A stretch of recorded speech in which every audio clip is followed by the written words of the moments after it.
नमस्ते प्रिय विद्यार्थियों। आगामी रीट शिक्षक भर्ती परीक्षा के लिए विवेकानंद क्लासेस उदयपुर द्वारा जो 121 निशुल्क टेस्ट सीरीज दी जा रही हैं, उसी की व्याख्या आज हम यहाँ करने वाले हैं। देखिए, ये जो 21 टेस्ट सीरीज हैं, उसके लिए पाठ्यक्रम क्या होगा, उसके संबंध में 2 मिनट एक चर्चा करना चाहती हूँ। सबसे पहले हम देने वाले हैं 20 टेस्ट शिक्षण विधियों से संबंधित। इसके पश्चात 21 टेस्ट होंगे व्याकरण से संबंधित।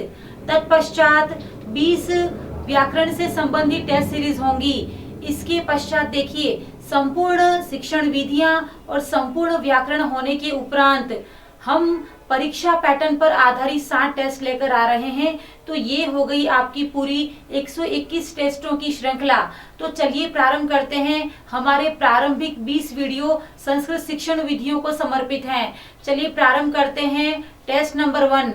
यह टेस्ट कल रात्रि 7 से 8 के मध्य डॉक्टर भावना संस्कृत क्लासेस नामक ऐप पर दिया जा चुका है। इसी टेस्ट की यहाँ व्याख्या प्रस्तुत करने वाले हैं। इसी प्रकार प्रतिदिन रात्रि 7 से 8 ऐप पर टेस्ट दिया जाएगा और उसी की व्याख्या रात्रि 8 से 9 के मध्य यूट्यूब चैनल पर की जाएगी। तो कल जो टेस्ट हुआ है संस्कृत शिक्षण विधि भूमिका नामक, उसी की व्याख्या आज यहाँ प्रस्तुत कर रहे हैं। चलिए प्रारंभ करते हैं। टेस्ट 1। देखिए, टेस्ट 1 का नाम था संस्कृत शिक्षण विधि भूमिका, अर्थात संस्कृत शिक्षण विधियों की भूमिका, अर्थात उसका प्रारंभ हम यहाँ करने वाले हैं।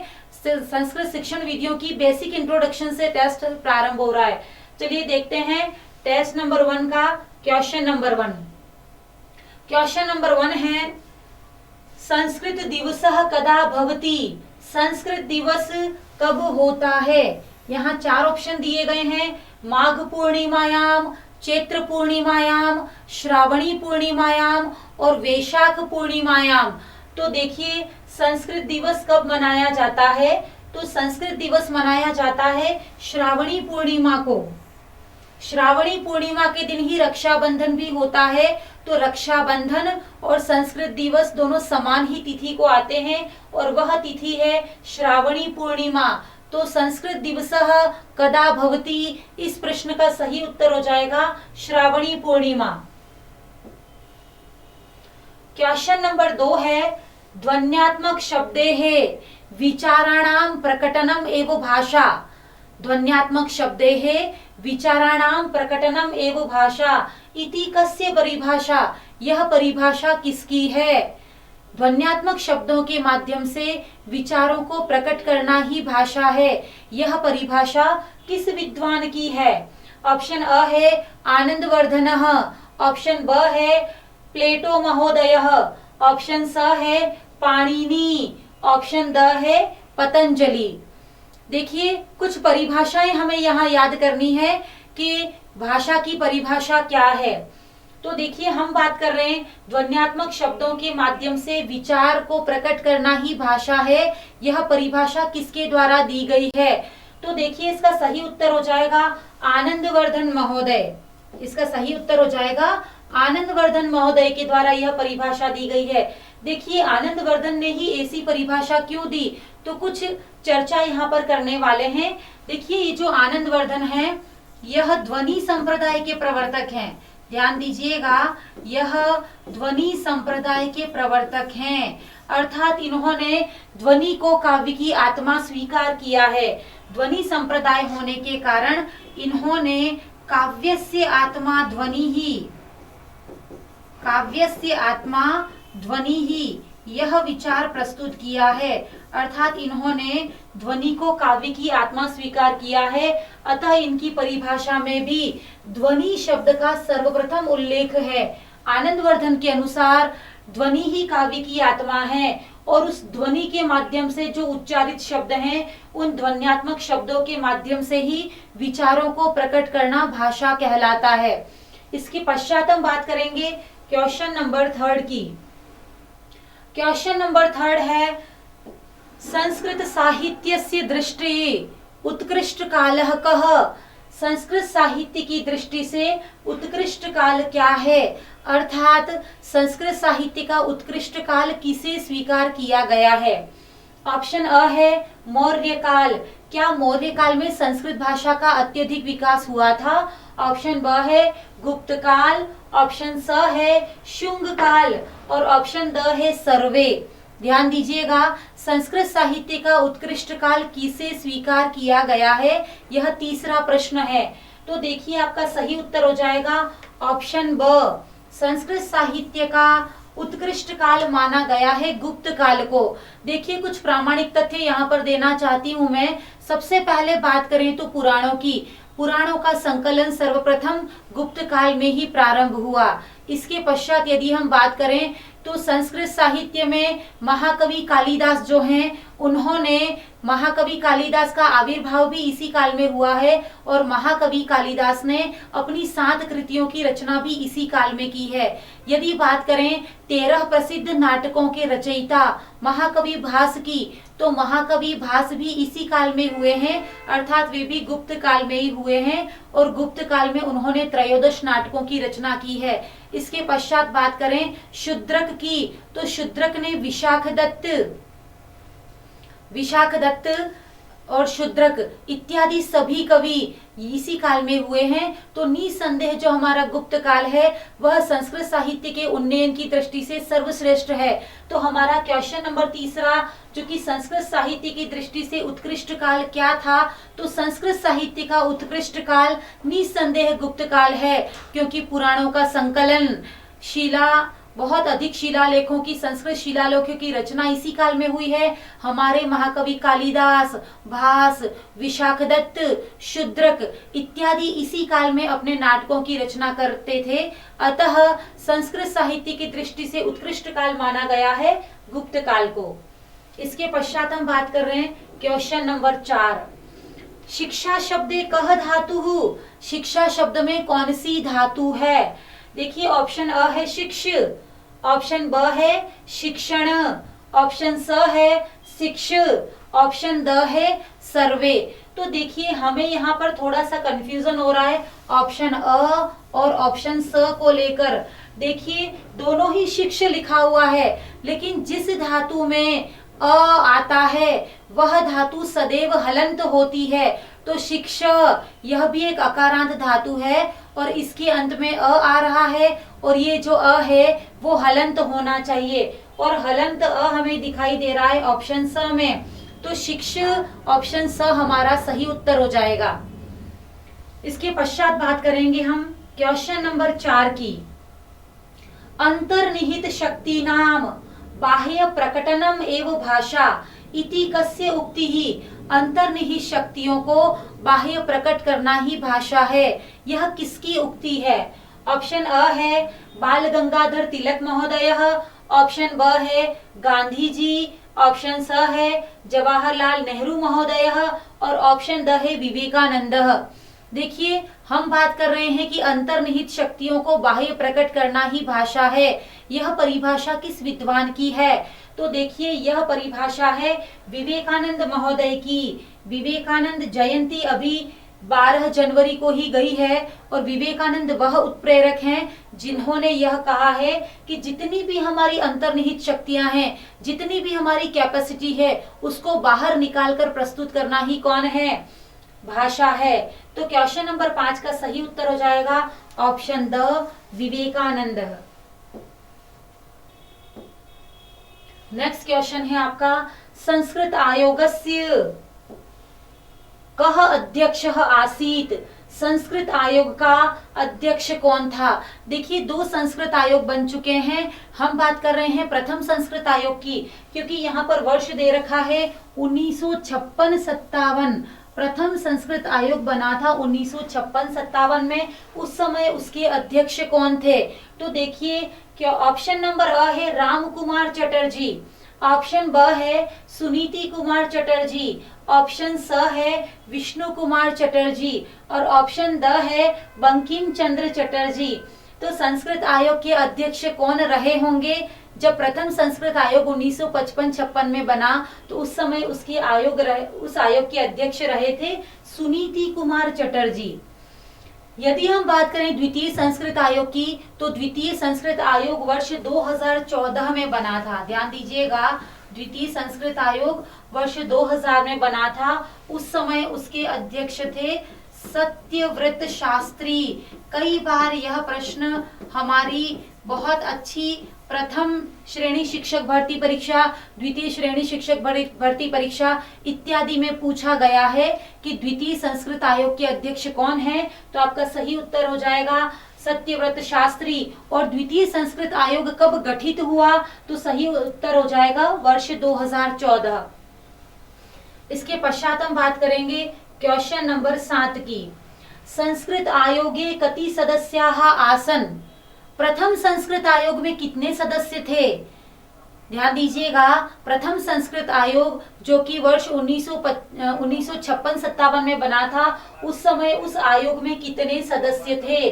तो हम बात कर रहे हैं कि यह सुनीति कुमार चटर्जी की अध्यक्षता में बना प्रथम संस्कृत आयोग जो था वह 9 सदस्यीय था, अर्थात उस आयोग में 9 सदस्य थे। और यदि हम बात करें कि द्वितीय संस्कृत आयोग जो कि वर्ष 2014 में बना था, जिसके अध्यक्ष थे सत्यव्रत शास्त्री, उस आयोग में कितने सदस्य थे। तो आपका सही उत्तर हो जाएगा उस आयोग में त्रयोदश अर्थात 13 सदस्य थे। प्रथम संस्कृत आयोग में 9 सदस्य थे, जबकि द्वितीय संस्कृत आयोग में 13 सदस्य थे। इसके पश्चात हम बात कर रहे हैं क्वेश्चन नंबर 8 की। त्रिभाषा सूत्रम केन प्रदत्तम। त्रिभाषा सूत्र किसके द्वारा प्रदान किया गया है, अथवा त्रिभाषा सूत्र को मान्यता कब मिली। ऑप्शन अ है ताराचंद समिति 1948, ऑप्शन ब है शिक्षा नीति 1968, ऑप्शन स है शिक्षा नीति 1986, ऑप्शन द है शिक्षा नीति 2020। तो आपको ध्यान रहे कि त्रिभाषा सूत्र जो है उसको मान्यता दी थी ऑप्शन स शिक्षा नीति 1986 के द्वारा। तो आपका सही उत्तर हो जाएगा त्रिभाषा सूत्र, अर्थात जिसमें हमने संस्कृत भाषा को वैकल्पिक भाषा के रूप में मान्यता दी थी, वह देन है शिक्षा नीति 1986 की। तो क्वेश्चन नंबर 8 का सही उत्तर हो जाएगा ऑप्शन स। नेक्स्ट क्वेश्चन है आपका त्रिभाषा सूत्रम शिक्षा नीति 1986 इति विषये असमीचीनम, अर्थात त्रिभाषा सूत्र जो कि वर्ष 1986 की शिक्षा नीति में दिया गया था, उसके संबंध में कौन सा एक कथन गलत है। देखिए ऑप्शन अ है उस त्रिभाषा सूत्र में प्रथम भाषा थी मातृभाषा या प्रादेशिक भाषा। तो यह बिल्कुल सही ऑप्शन है कि प्रथम भाषा के रूप में अपन ने मातृभाषा या प्रादेशिक भाषा का ही चयन किया था। ऑप्शन ब है द्वितीय भाषा हिंदी भाषा या आंग्ल भाषा। तो यह भी बिल्कुल सही है, द्वितीय भाषा के रूप में हमने हिंदी भाषा और आंग्ल भाषा का ही चयन किया था। ऑप्शन स है तृतीय भाषा संस्कृत भाषा। तो यह ऑप्शन भी बिल्कुल सही है, क्योंकि हमारी तृतीय भाषा जो है वो संस्कृत भाषा ही है। और ऑप्शन द है तृतीय भाषा का अन्य नाम वैकल्पिक भाषा है और वैकल्पिक भाषा संस्कृत भाषा है। तो ऑप्शन द भी आपका बिल्कुल सही है। इस प्रकार से क्वेश्चन नंबर 9 में आपका कौन सा ऑप्शन असमीचीनम अर्थात गलत है। तो आपका गलत ऑप्शन हो जाएगा ऑप्शन य, अर्थात कोई भी ऑप्शन गलत नहीं है। ये चारों के चारों ऑप्शन बिल्कुल सही हैं। इसके पश्चात हम बात करेंगे क्वेश्चन नंबर 10 की। भाषा अधिगमस्य सोपानम नास्ति। भाषा अधिगम का कौन सा एक सोपान नहीं है। ऑप्शन अ है जिज्ञासा, ऑप्शन ब है प्रयत्नम, ऑप्शन स है अनुकरणम, ऑप्शन द है श्रवणम। देखिए हम भाषा यदि सीखना चाहते हैं तो कौन सा एक सोपान उसके लिए यहाँ पर समुचित नहीं है। भाषा शिक्षण के जो सोपान बताए गए हैं, देखिए कोई व्यक्ति जब भाषा सीखना चाहता है तो सबसे पहले उस व्यक्ति को उस भाषा को सीखने की जिज्ञासा होनी चाहिए, अर्थात ऑप्शन अ तो बिल्कुल सही है। ऑप्शन ब लिखा है प्रयत्न। कोई व्यक्ति जब भाषा सीखता है तो सबसे पहले उसमें जिज्ञासा होनी चाहिए। जिज्ञासा होने के पश्चात वह व्यक्ति उस भाषा को अनुकरण और अभ्यास द्वारा सीखता है। तत्पश्चात वह भाषा को सीखने के लिए पुनः पुनः प्रयत्न करता है। तो प्रयत्न भी आपका ऑप्शन बिल्कुल सही है। देखिए, अधिगम के सोपान में जो एक ऑप्शन गलत है वह है आपका श्रवणम, क्योंकि अधिगम के सोपान में व्यक्ति में सर्वप्रथम जिज्ञासा होनी चाहिए। तत्पश्चात वह जिज्ञासा के पश्चात भाषा का अनुकरण और अभ्यास करेगा। तत्पश्चात वह भाषा सीखने के लिए अधिकाधिक प्रयत्न करेगा। तो ऑप्शन द श्रवणम यहाँ पर सोपानों के अंतर्गत नहीं आता, अतः यह अशुद्ध है। इसके पश्चात हम बात कर रहे हैं क्वेश्चन नंबर 11 की। देखिए, क्वेश्चन नंबर 11 है, शिक्षण प्रक्रिया चराहा के शिक्षण प्रक्रिया के कौन से चर हैं? शिक्षण प्रक्रिया का तात्पर्य है अध्यापक और छात्र के मध्य पाठ्यक्रम को लेकर की जाने वाली जो चर्चा है वही पूरी शिक्षण प्रक्रिया कहलाती है। तो यहाँ हमसे प्रश्न पूछा है कि शिक्षण प्रक्रिया का कौन सा एक चर नहीं है। तो देखिए, शिक्षण प्रक्रिया में हमें कौन कौन चाहिए? हमें सबसे पहले शिक्षक चाहिए। ऑप्शन ब है शिक्षार्थी, वह भी हमें चाहिए। ऑप्शन स है पाठ्यक्रम, वह भी हमें चाहिए। तो कौन कौन से चर यहाँ पर होंगे? तो देखिए, ये तीनों ही हमें चाहिए, क्योंकि किसी पाठ्यक्रम को लेकर एक शिक्षक और एक शिक्षार्थी चर्चा करता है, यही पूरी शिक्षण प्रक्रिया है। तो यहाँ पर आपका सही उत्तर हो जाएगा ऑप्शन द सर्वे, अर्थात सभी शिक्षण के चर कहलाए जाएंगे। नेक्स्ट क्वेश्चन की ओर बढ़ते हैं। नेक्स्ट क्वेश्चन है आपका क्वेश्चन नंबर 12, निश्चित स्थान समय उद्देश्य युक्तम शिक्षणम भवति।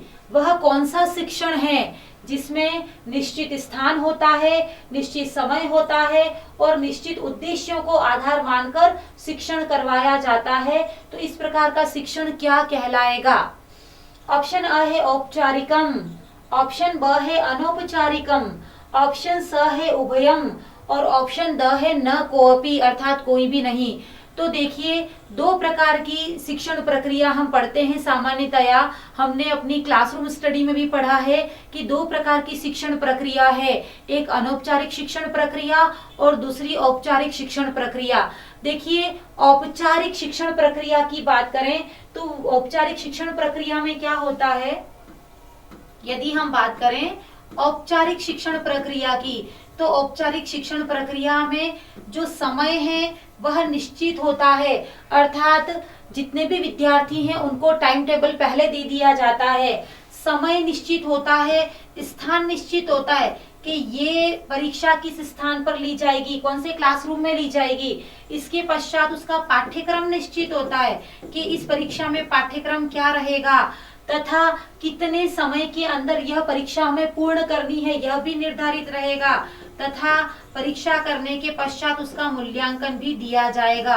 तो जिस शिक्षण में सभी चीजें पहले से डिसाइडेड हों, अर्थात सभी जितने भी बिंदु हैं वो पहले से ही उद्घोषित कर दिए गए हों, पहले से ही सारी बिंदुओं पर चर्चा की गई हो, या विद्यार्थियों को सारी बिंदु पहले से पता हो, अर्थात स्थान भी पता हो, उद्देश्य पता हो, समय पता हो, एग्जाम की दिनांक पता हो, यदि सारी चीजें पहले से निर्धारित कर दी गई हैं तो वो शिक्षण कहलाएगा आपका औपचारिक शिक्षण। और औपचारिक शिक्षण का प्रमुख केंद्र है हमारा विद्यालय।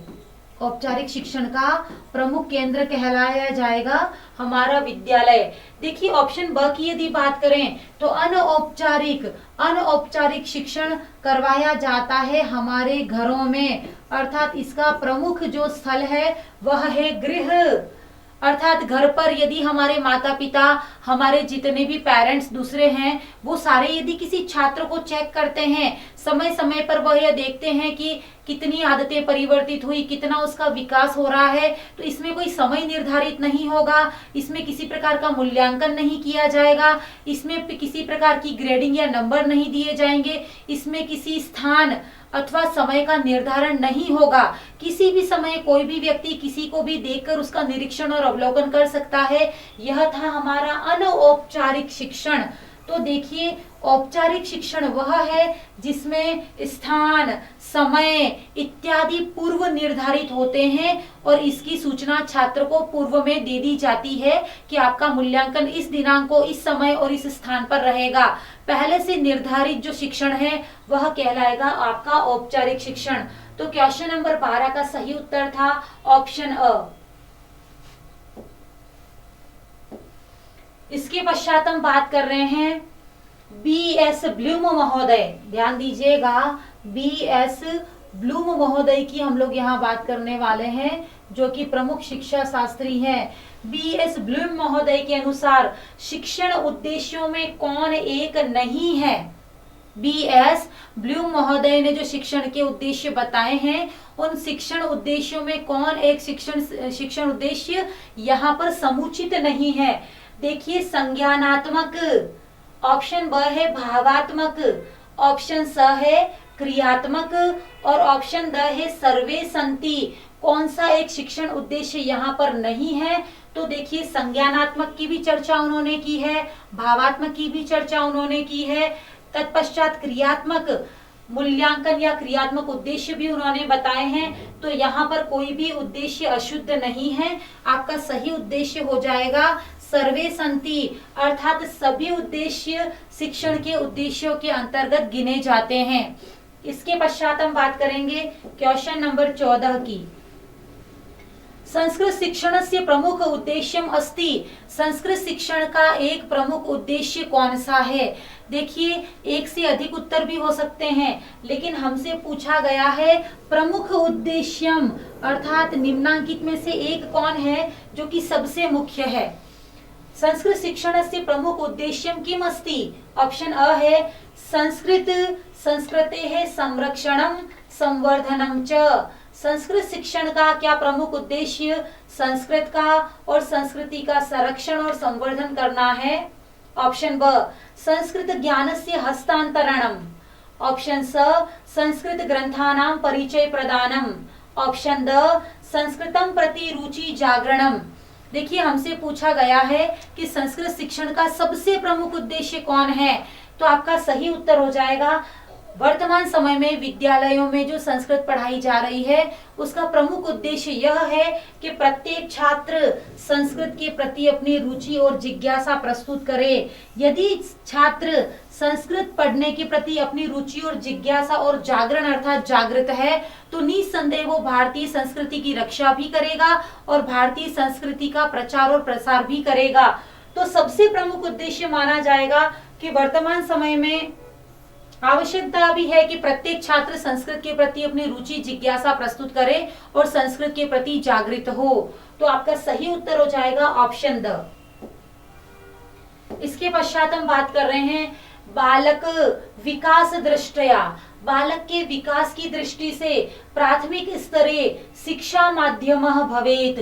बालक के विकास की दृष्टि से प्राथमिक स्तर पर बालक की शिक्षा की भाषा क्या होनी चाहिए, या बालक को जो शिक्षा हम दे रहे हैं उसका माध्यम क्या होना चाहिए, अर्थात किस भाषा में हमें बालक को पढ़ाना चाहिए। ऑप्शन अ है हिंदी भाषा, ऑप्शन ब है संस्कृत भाषा, ऑप्शन स है आंग्ल भाषा, ऑप्शन द है मातृभाषा। देखिए, स्तर की बात करें तो यहाँ लिखा है प्राथमिक स्तर। प्राथमिक स्तर का तात्पर्य है कक्षा 1 से 5 तक के छात्र, उन्हें हमें किस भाषा में शिक्षा देनी चाहिए। तो आपका सही उत्तर हो जाएगा प्राथमिक स्तर पर छात्रों को मातृभाषा या प्रादेशिक भाषा जल्दी समझ में आती है, तो प्राथमिक स्तर पर शिक्षण की भाषा होगी मातृभाषा। क्वेश्चन नंबर 15 का सही उत्तर हो जाएगा ऑप्शन ड। इसके पश्चात हम बात कर रहे हैं क्वेश्चन नंबर 16। संस्कृत शिक्षणस्य सर्वप्रथम उद्देश्यम भवति। संस्कृत शिक्षण का सबसे पहला उद्देश्य क्या है। अर्थात जब हम सभी छात्र संस्कृत पढ़ते हैं तो संस्कृत पढ़ते समय हमारा क्या उद्देश्य रहता है संस्कृत को पढ़ने को लेकर। हम चाहते हैं कि संस्कृत भाषा को हम ग्रहण करें। ऑप्शन अ है ग्रहणात्मक, ऑप्शन ब है अभिव्यक्त्यात्मक, अर्थात संस्कृत पढ़कर हम संस्कृत भाषा में अपनी अभिव्यक्ति दें। ऑप्शन स है सांस्कृतिकम, ऑप्शन द है कलात्मकम। तो संस्कृत पढ़ने के पीछे हमारा सबसे पहला उद्देश्य क्या है, या संस्कृत पढ़ाते समय एक अध्यापक छात्र के लिए कौन सा शिक्षण का सबसे पहला उद्देश्य क्या होना चाहिए। तो आपका सही उत्तर हो जाएगा संस्कृत भाषा पढ़ के सर्वप्रथम हम उस संस्कृत भाषा का अर्थ ज्ञान प्राप्त करें। तो क्वेश्चन नंबर 16 का सही उत्तर हो जाएगा ग्रहणम, अर्थात संस्कृत भाषा का सर्वप्रथम हम ज्ञान ग्रहण करें। यदि हम ज्ञान ग्रहण करेंगे तत्पश्चात हम किसी को अभिव्यक्त कर पाएंगे, तो हमारा ऑप्शन अ सर्वाधिक उपयुक्त है, क्योंकि जब हम ज्ञान का ग्रहण करेंगे तभी हम संस्कृत भाषा में बोल पाएंगे। तत्पश्चात बात करेंगे क्वेश्चन नंबर 17 की। शिक्षायाः उद्देश्यम भवति, शिक्षा का प्रमुख उद्देश्य क्या है। ऑप्शन अ है बुद्धि, अर्थात बुद्धि का विकास होना। ऑप्शन ब है ज्ञानम, अर्थात ज्ञान प्राप्ति होना। ऑप्शन स है व्यवहार परिवर्तनम, अर्थात किसी विषय को पढ़कर हमारे व्यवहार में परिवर्तन हो, क्या वह शिक्षा का उद्देश्य है। ऑप्शन द है धनोपार्जनम। तो शिक्षा का प्रमुख उद्देश्य क्या होना चाहिए। तो देखिए सही उत्तर हो जाएगा ऑप्शन स, शिक्षा का सर्व प्रमुख उद्देश्य होता है व्यवहार में परिवर्तन करना। आपने साइकोलॉजी में भी परिभाषा पढ़ी होगी कि शिक्षा के द्वारा व्यवहार में परिवर्तन होता है, अर्थात प्रारंभिक समय में छात्र किसी विषय के बारे में पूर्ण रूप से परिचित नहीं होता है, किंतु वह जैसे ही शिक्षा प्राप्त करता है वह अपने व्यवहार में परिवर्तन करता है और अपने ज्ञान में वृद्धि करता है, वही शिक्षा है। तो क्वेश्चन नंबर 17 का सही उत्तर हो जाएगा ऑप्शन स। इसके पश्चात बात करेंगे क्वेश्चन नंबर 18। संस्कृतस्य प्रतिष्ठापने कः सर्वोत्तम विधि ही, संस्कृत को प्रतिष्ठापित करने की सर्वोत्तम विधि कौन सी है।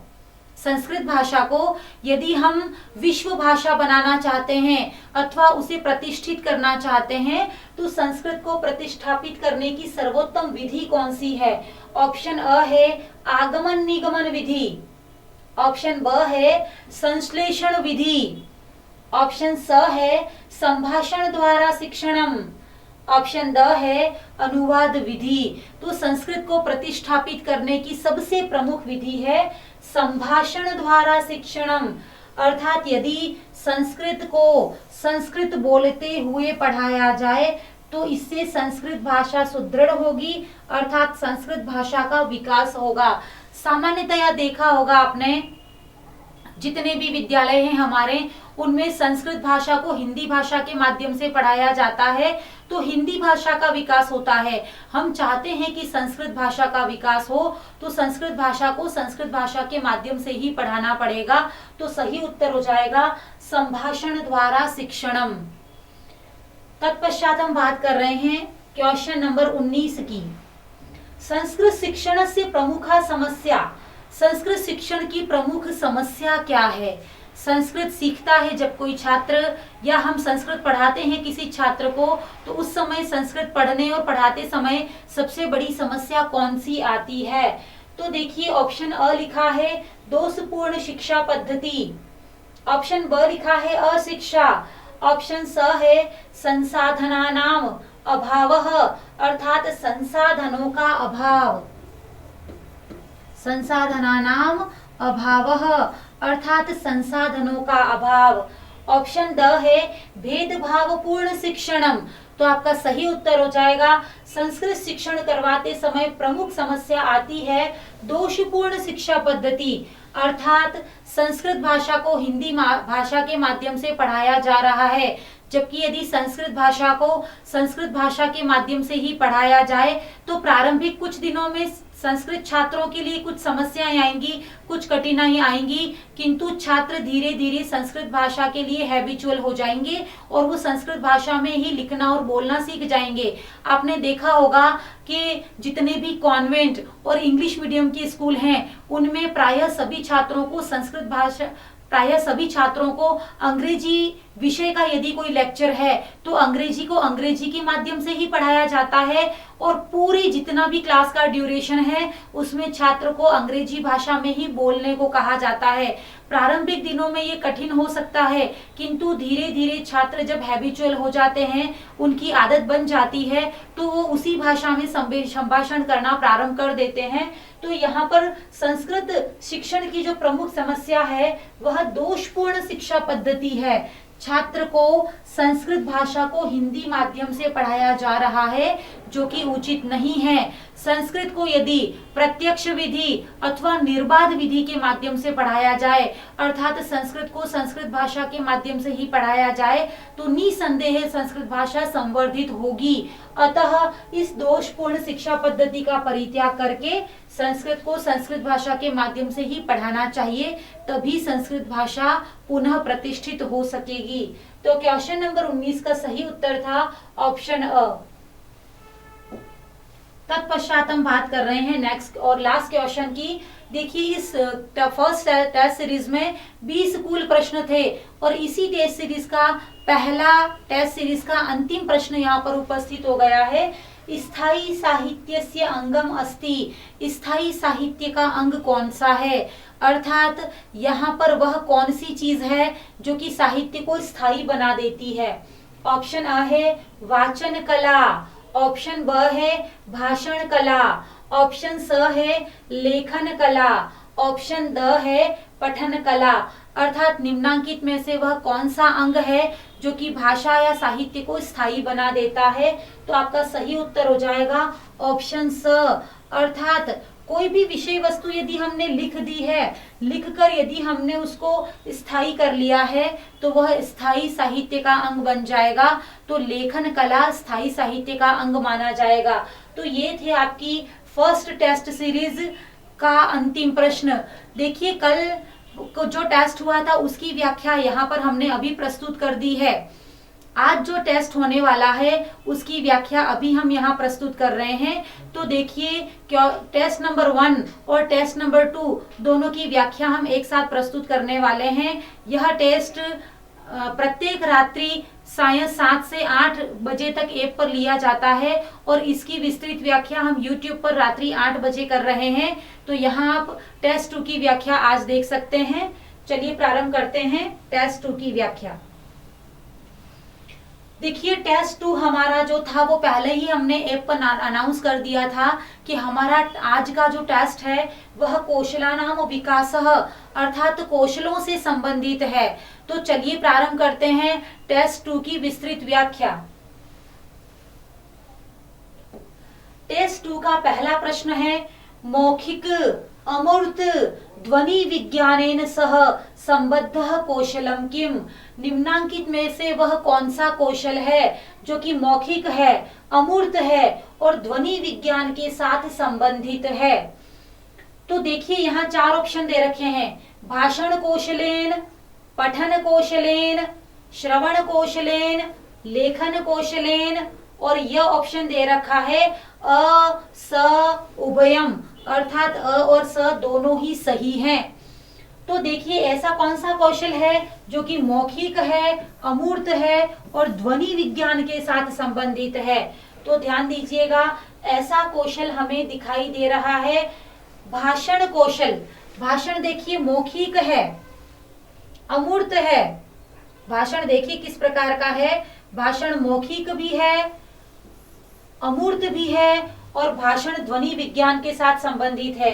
इसी प्रकार हम यदि देखें श्रवण को, तो श्रवण हमारा मौखिक होता है, श्रवण अमूर्त है अर्थात श्रवण दिखाई नहीं देता है और श्रवण भी ध्वनि विज्ञान के साथ संबंधित है।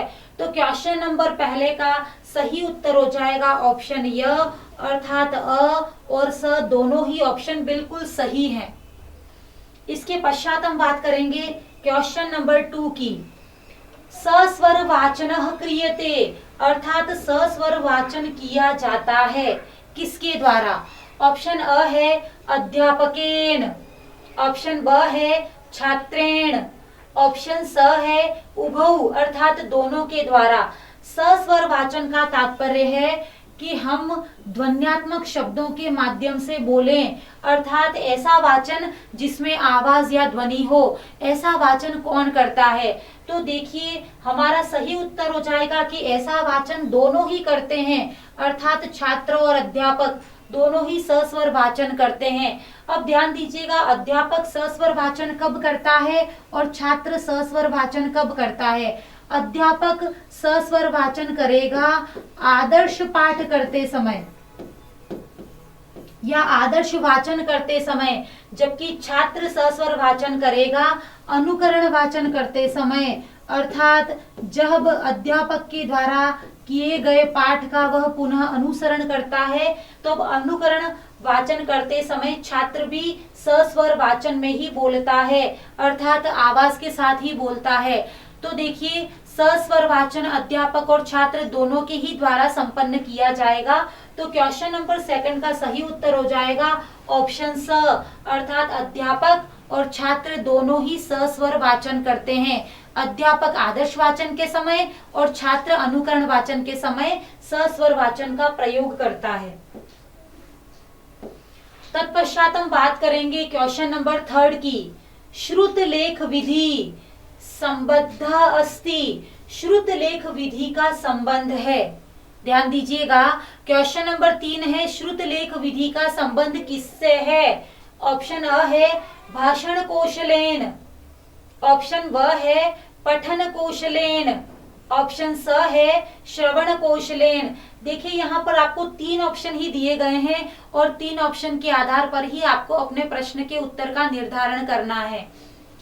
श्रुत लेख विधि, श्रुत अर्थात सुनना, लेख अर्थात लिखना, सुनकर लिखना। उच्च स्तर पर जब अध्यापक किसी कठिन पद को या कठिन वाक्य को बोलता है तो छात्र उस वाक्य को समुचित प्रकार से सुनकर उसे लिखते हैं। इसका संबंध किस कौशल से है? तो देखिए श्रुत लेख विधि से श्रवण कौशल तो विकसित होता ही है। ध्यान दीजिएगा, श्रवण कौशल तो विकसित होता ही है, किंतु इससे लेखन कौशल को भी बल मिलता है।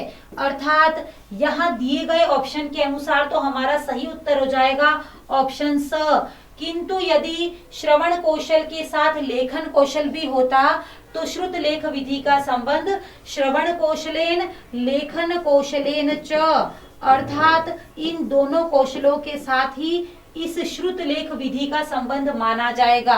किंतु दिए गए ऑप्शन के अनुसार हमारा सही उत्तर हो जाएगा श्रवण कौशलेन अर्थात ऑप्शन स। इसके पश्चात हम बात करेंगे क्वेश्चन नंबर 4 की। मौन पठनम कस्मात् कक्षातः प्रारभ्यते, अर्थात मौन पठन कौन सी कक्षा से प्रारंभ हो जाता है? ऑप्शन अ है पंचम कक्षातः, ऑप्शन ब तृतीय कक्षातः, ऑप्शन स षष्ठ कक्षातः, ऑप्शन द अष्ट कक्षातः। तो मौन पठन कौन सी कक्षा से प्रारंभ होना चाहिए, अर्थात किस उम्र के बालक मौन पठन करने में समर्थ होते हैं? तो ध्यान दीजिएगा, जो मौन पठन है, गंभीर मौन पठन, वह 6ठी क्लास का बच्चा कर सकता है। तो आपका सही उत्तर हो जाएगा कि 6ठी कक्षा से मौन पठन प्रारंभ कर देना चाहिए, क्योंकि इस अवस्था में बालक अपनी इंद्रियों को एकाग्रचित्त करके मौन पठन करने में समर्थ हो जाता है। तो क्वेश्चन नंबर 4 का सही उत्तर था ऑप्शन स। इसके पश्चात हम बात करेंगे पुस्तक पठन समये, अर्थात पुस्तक को पढ़ते समय पुस्तक नेत्रयोः मध्ये, पुस्तक पढ़ते समय पुस्तक और नेत्रयोः मध्ये, अर्थात पुस्तक और नेत्र के मध्य कियत दूरी भवेत, कितनी दूरी होनी चाहिए। देखिए प्रश्न पूछा गया है कि यदि कोई छात्र पुस्तक पढ़ रहा है तो पुस्तक पढ़ते समय उस छात्र की नेत्र में और पुस्तक के बीच में कितनी दूरी होनी चाहिए। ऑप्शन अ है 12 इंच, ऑप्शन ब है 30 सेंटीमीटर, ऑप्शन स है उभयम और ऑप्शन द है केवलम ब। तो यहाँ सही उत्तर हो जाएगा 12 इंच भी बिल्कुल सही है। यदि इंच में पूछा जाए तो 12 इंच होगा, यदि सेंटीमीटर में पूछा जाए तो 30 सेंटीमीटर होगा। यह दोनों ऑप्शन बिल्कुल सही हैं। तो आपका सही उत्तर हो जाएगा ऑप्शन स उभयम। इसके पश्चात बात करेंगे क्वेश्चन नंबर 6 की। अधोलिखितेषु का लेखन कौशलस्य विधि नास्ति। निम्नांकित में से कौन सी लेखन कौशल की एक विधि नहीं है? ऑप्शन अ है रेखा विधि, ऑप्शन ब है जैकटॉट विधि, ऑप्शन स है पेस्टोलॉजी विधि, ऑप्शन द है संगति विधि। देखिए हमसे पूछा गया है लेखन कौशल, कौन सी लेखन कौशल की एक विधि नास्ति अर्थात नहीं है। तो देखिए रेखा विधि में कोई अध्यापक छात्र को खड़ी रेखा, आड़ी रेखा, अर्धवृत्त, पूर्ण वृत्त इन सब के माध्यम से अक्षर बनवाता है। तो रेखा विधि लेखन कौशल की विधि है। इसके पश्चात हम बात करें जैकटॉट विधि की। जैकटॉट विधि देखो और लिखो विधि है, यह भी लेखन कौशल से संबंधित है। तत्पश्चात लिखा है पेस्टोलॉजी अर्थात ऊपर लिखे गए अव्यवस्थित शब्दों को व्यवस्थित करके पुनः सार्थक शब्द बनाना पेस्टोलॉजी विधि है और यह विधि भी लेखन कौशल में काम आती है। हम बात करेंगे संगति विधि की। संगति विधि में क्या होता है कि एक तरफ देखिए दो प्रकार के कार्ड होते हैं। एक बॉक्स में दो प्रकार के कार्ड होंगे, एक पर बना होगा आम का चित्र और दूसरे में लिखा होगा आम। तो कुछ कार्ड तो ऐसे होंगे जिन पर चित्र लिखे हो, चित्र बने हुए होंगे और कुछ कार्ड ऐसे होंगे जिन पर की कोई पद लिखा हुआ है। उस चित्र को उस पद के साथ आपको जोड़ना है। तो देखिए आम के चित्र के साथ आपको आम रखना है। यदि यहाँ पर आपका कोई फूल बना हुआ है तो आपको फूल वाला जो फूल का कार्ड के साथ आपको फूल लिखा हुआ पद रखना है। तो इस प्रकार कई बार हमने पजल देखी है, तो पजल ही हमारी क्या कहलाती है? संगति विधि। और यह संगति विधि जो है वो पठन कौशल की एक विधि है। ध्यान दीजिएगा, संगति विधि पठन कौशल की एक विधि है, यह लेखन कौशल की विधि नहीं है। तो लेखन कौशल की एक विधि कौन सी नहीं है? तो आपका सही उत्तर हो जाएगा संगति विधि पठन कौशल की विधि है, यह लेखन कौशल की विधि नहीं है। तत्पश्चात हम बात करेंगे क्वेश्चन नंबर 7 की। उच्चारण अशुद्धयः परीक्ष्यन्ते। उच्चारण संबंधी अशुद्धियां जांची जाती हैं। उच्चारण संबंधी अशुद्धियां कब जांची जाती हैं?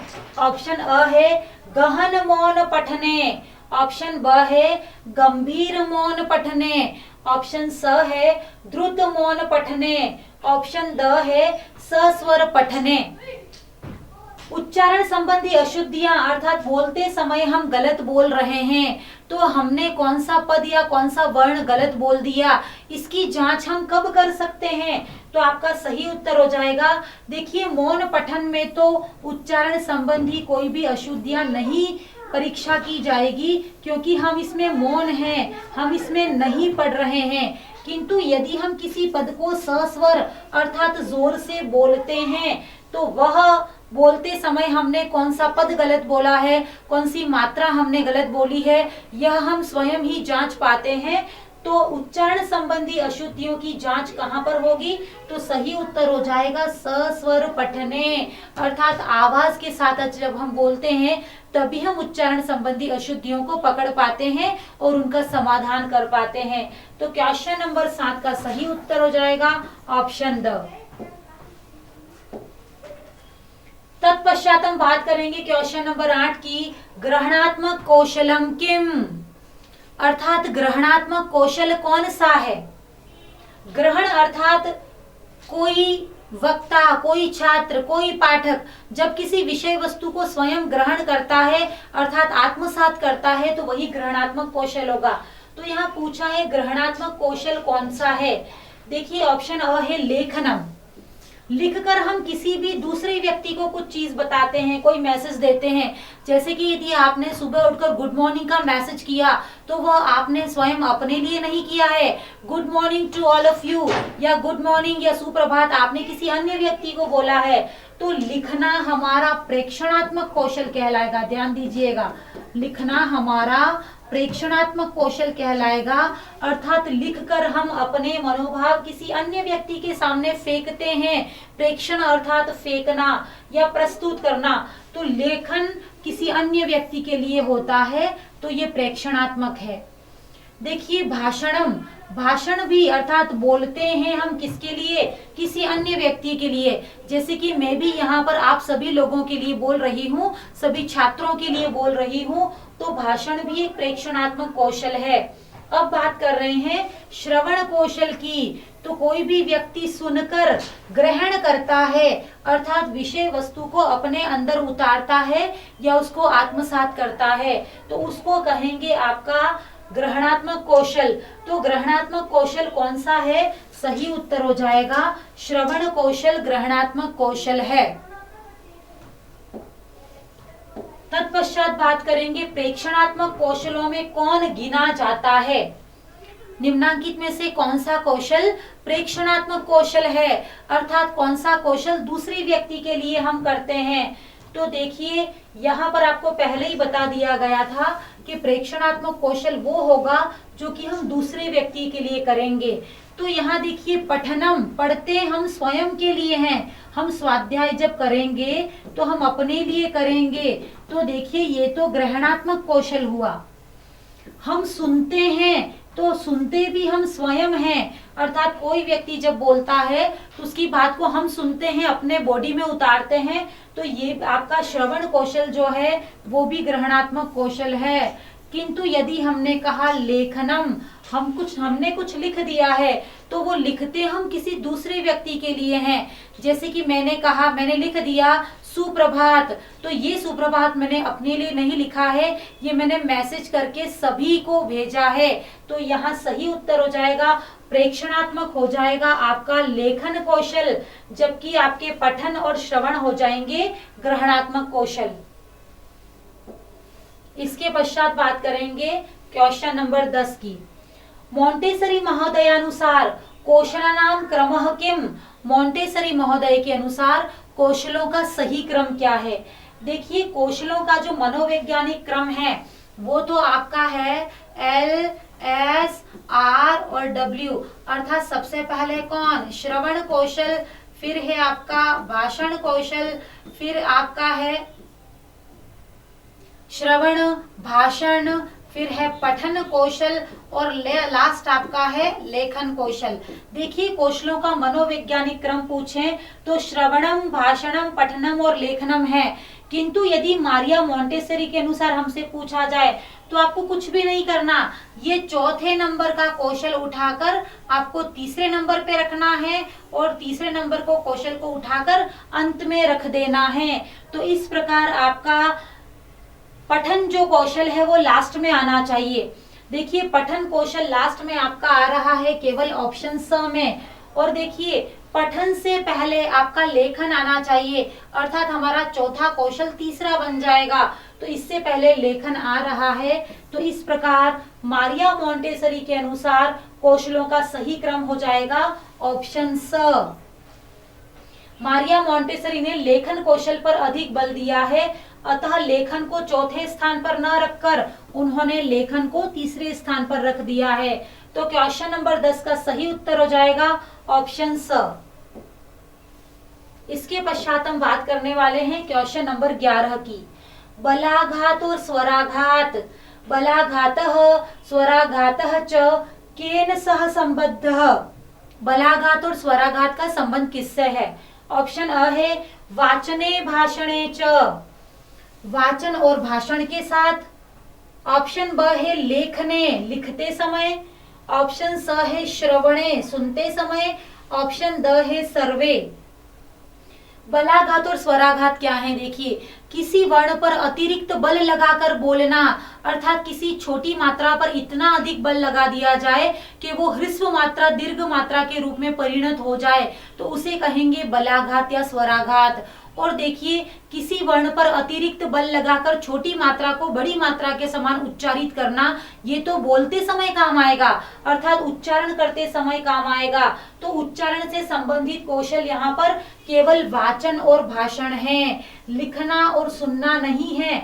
तो बलाघात अर्थात किसी वर्ण पर या किसी स्वर पर अतिरिक्त यानी ज्यादा बल लगाकर बोल दिया जाए। जैसे यदि कूल की मात्रा छोटी है लेकिन कूल ऐसे बोला जाए तो कू की मात्रा बड़ी हो जाएगी, यही बलाघात या स्वराघात था। और ऐसा हम केवल बोलते समय ही कर पाएंगे, अतः आपका सही उत्तर हो जाएगा ऑप्शन अ। नेक्स्ट क्वेश्चन है आपका क्वेश्चन नंबर 12। अशुद्ध पठनस्य कारणेषु कः अस्ति? निम्नांकित में से अशुद्ध पठन, कोई व्यक्ति पढ़ते समय गलत बोलता है, अशुद्ध पठन का कारण कौन सा एक है? अज्ञानता, प्रयत्न लाघव, शारीरिक दोष या सर्वा।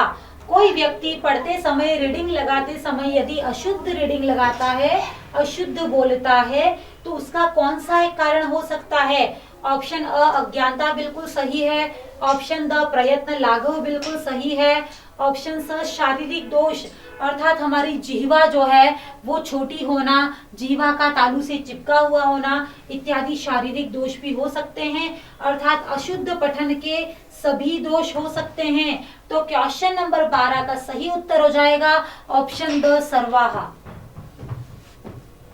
नेक्स्ट क्वेश्चन है आपका क्वेश्चन नंबर 13। भाषा शिक्षणे भवति, अर्थात भाषा शिक्षण में कौन सा शिक्षण सूत्र कार्य करता है?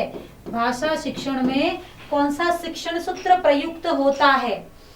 ऑप्शन अ है कठिनात सरलम प्रति, ऑप्शन ब है सरलात कठिनम प्रति, ऑप्शन स है संश्लेषणात विश्लेषणम प्रति, ऑप्शन द है सर्वे। भाषा पढ़ाते समय कौन सा शिक्षण सूत्र कार्य करता है? देखिए, हमें सामान्यतया सरलात कठिनम प्रति याद होता है कि कोई भी चीज सरल से कठिन की ओर जाएगी, पर आपको याद रखना है कि जब हम भाषा पढ़ते हैं तो वह भाषा शिक्षण जो है वह कठिन से सरल की ओर अग्रसर होगा। तो आपका सही उत्तर है ऑप्शन अ। देखिए, थोड़ी सी शंका आपके दिमाग में चल रही होगी, उस शंका का मैं समाधान कर दूं। बचपन में आपने जब अ लिखना सीखा होगा तो अ लिखते समय आपको महीनों लग गए होंगे, अर्थात कम से कम 1 से 1.5 महीने में आपने अ लिखना सीखा होगा। तो वह भाषा सीखने की प्रथम सीढ़ी थी, आपने पहला वर्ण अ सीखा। किंतु आज 1 या 1.5 महीने में हम असंख्य अ लिख देते हैं। तो पहले अ लिखना हमारे लिए कठिन था, किंतु आज अ लिखना हमारे लिए कैसा हो गया है? सरल हो गया है।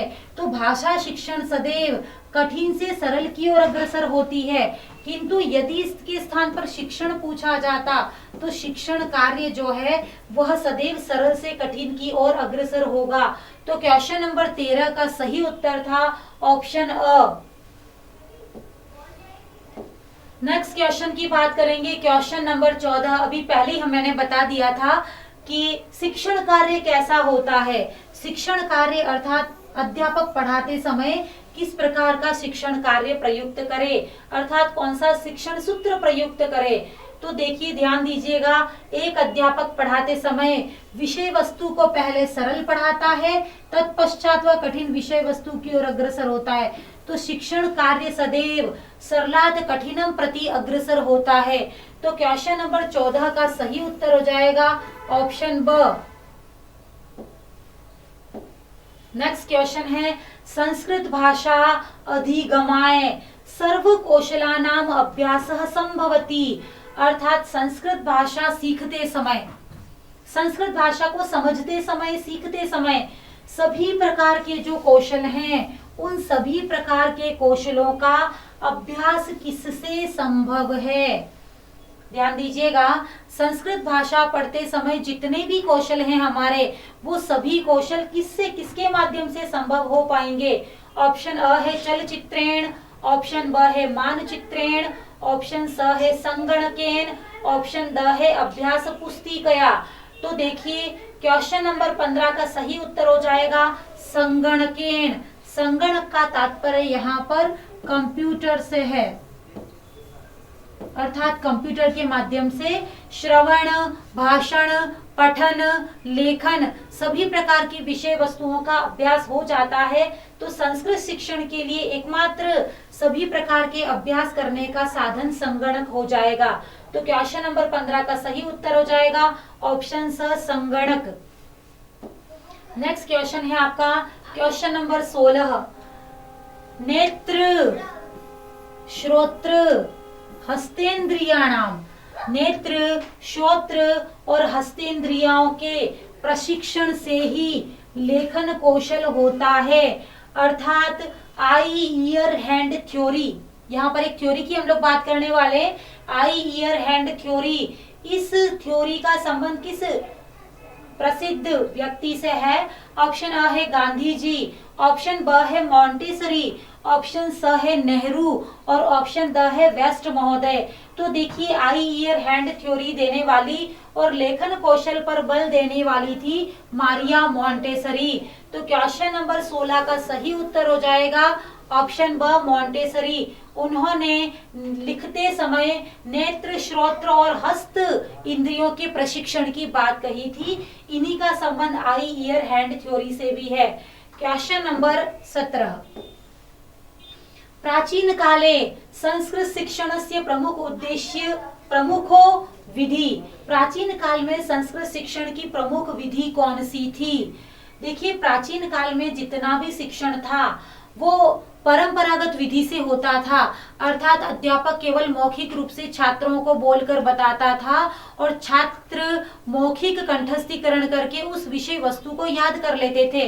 तो उसी समय की बात यहाँ पर चल रही है कि प्राचीन समय में संस्कृत शिक्षण की प्रमुख विधि कौन सी है। तो आपका सही उत्तर हो जाएगा कि प्राचीन समय में संपूर्ण शिक्षण मौखिक कार्य पर आधारित था। तो आपका सही उत्तर हो जाएगा मौखिक विधि। नेक्स्ट क्वेश्चन है आपका क्वेश्चन नंबर 18। शिक्षण कौशलानाम अभ्यासाय एषा रीति प्रयुज्यते। यदि हमें शिक्षण के कौशल, यदि हमें कौशल का अभ्यास करना है या कौशल का विकास करना है तो कौशलों का विकास किसके माध्यम से संभव है?